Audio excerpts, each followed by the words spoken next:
Антраль. Для здоров'я печінки та підшлункової залози. Антраль.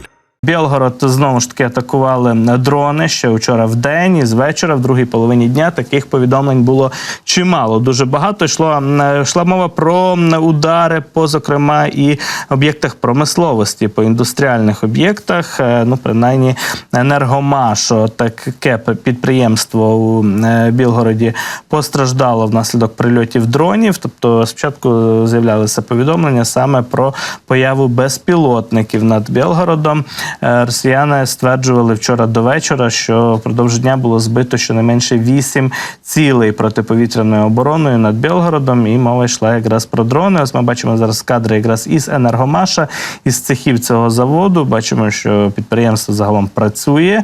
Ну і вчора під час надзвичайної ситуації там знаходилося чимало працівників. Це видно навіть і по тих кадрах, які вони самі знімали. Знімають вони пошкоджені дахи от своїх цехів, цих споруд підприємства Енергомаш, які пробили українські дрони, отже, там з'явилися якісь пошкодження, і от вони намагаються знімати ті моменти, де дрони влучили. Ну, але критичних якихось пошкоджень ми не бачимо. Наразі от ні якоїсь масштабної пожежі, ні руйнування перекриттів, конструкцій цього цеху.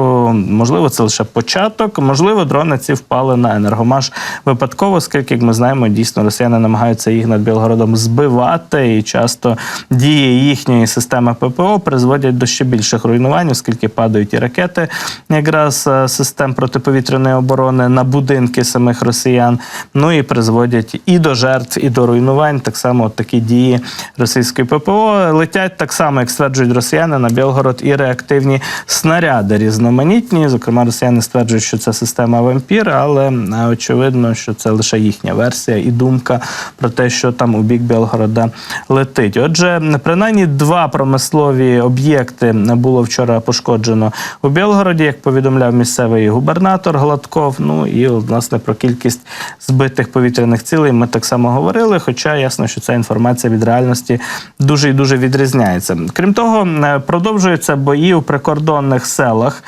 Білгородської області, і вони, ці села, починають подекуди нагадувати все більше прифронтові села в Україні. Власне, ті села, які росіяни обстрілюють. От Козинка, село, яке вчора так само потрапляло у різноманітні зведення і заголовки в зв'язку з тим, що там проявляли свою активність якраз російські добровольці. Це село Козинка зараз виглядає ось так.